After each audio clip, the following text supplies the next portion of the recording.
Sometimes the deepest trauma is not what happens to us, but how the world teaches us to stay silent about it. Today, I want to tell you a story not just about abuse, but about conditioning. The noise she refused to silence. The room was full of voices, but inside her there was only silence. Not the peaceful kind, the kind that rings in your ears after something breaks.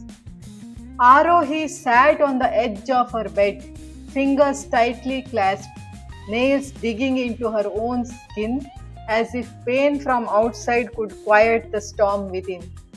He committed a crime. The sentence kept repeating in her mind like a stubborn echo. Not a mistake, not an accident, a crime. And yet, everywhere she looked, the eyes were not questioning him, they were questioning her. Why did you shout? Her aunt had asked that morning. Why did you go to the police? Why involve media?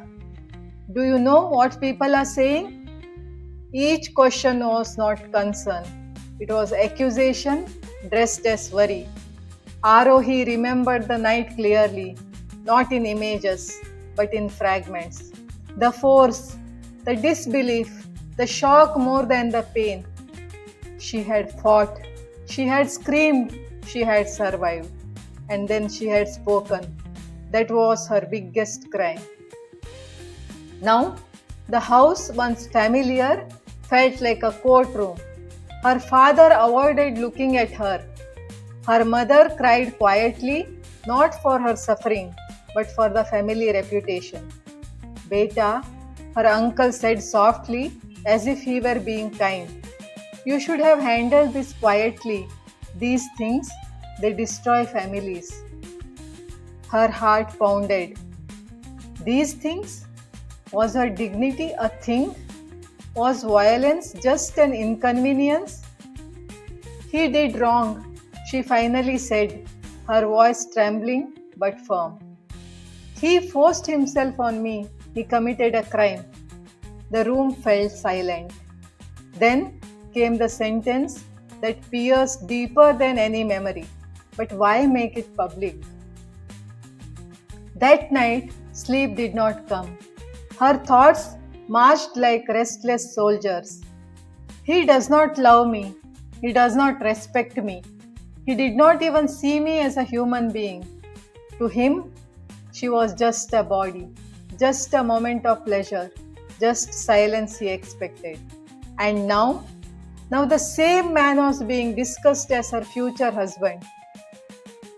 When the elders gathered 2 days later, the air felt heavy with decisions already made.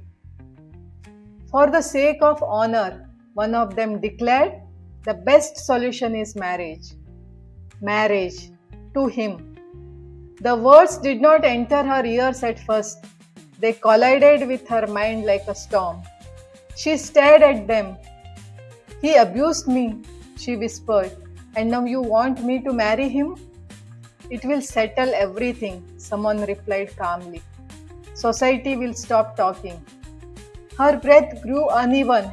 Settle what? His crime or their embarrassment?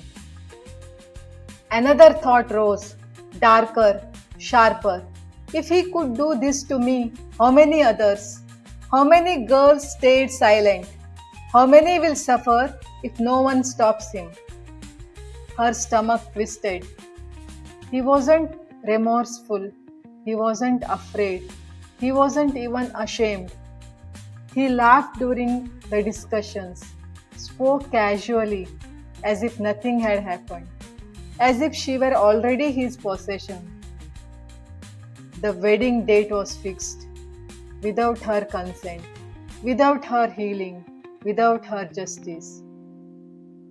Her room filled with wedding clothes, jewelry, rituals, smiles forced onto her face like decorations on a cracked wall.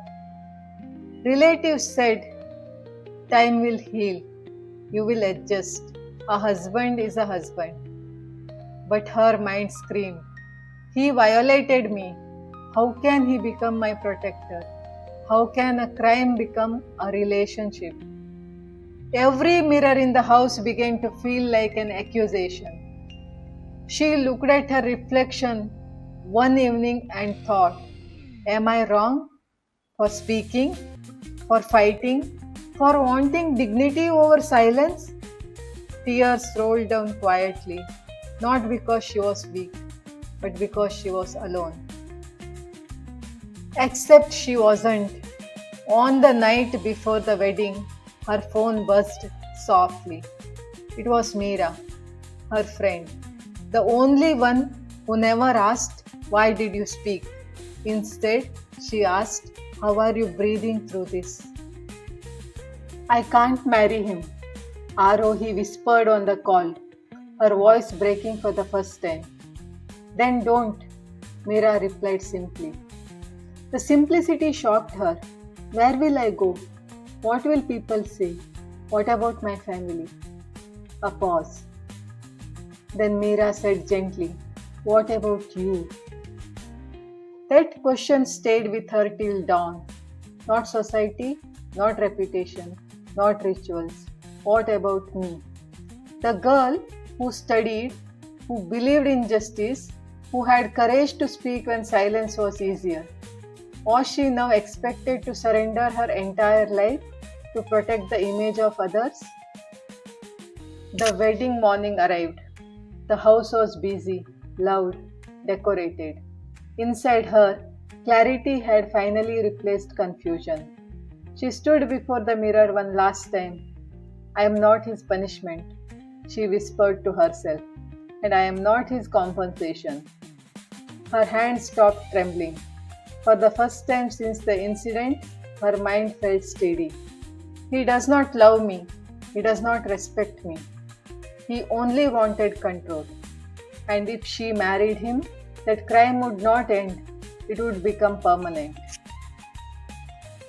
Before the ritual began, she quietly picked up a small bag. No grand drama, no shouting, no announcement. Just a decision. At the gate, Meera was waiting. No questions, no judgment, only a silent understanding. As the car moved away, Arohi looked back once, not at the house, not at the decorations, but at the life she refused to surrender. Months later, in a small city, far from whispers and judgment, Arohi worked, lived, and breathed freely. Some nights were still heavy, some memories still hurt. Healing was not instant, but one truth anchored her. She was not defined by what was done to her. She was defined by what she chose after. And sometimes she would sit by the window and think, they wanted silence, I chose freedom. Not because she was fearless, but because somewhere inside the broken silence, her voice had survived, and she refused to marry the crime just to make the world comfortable.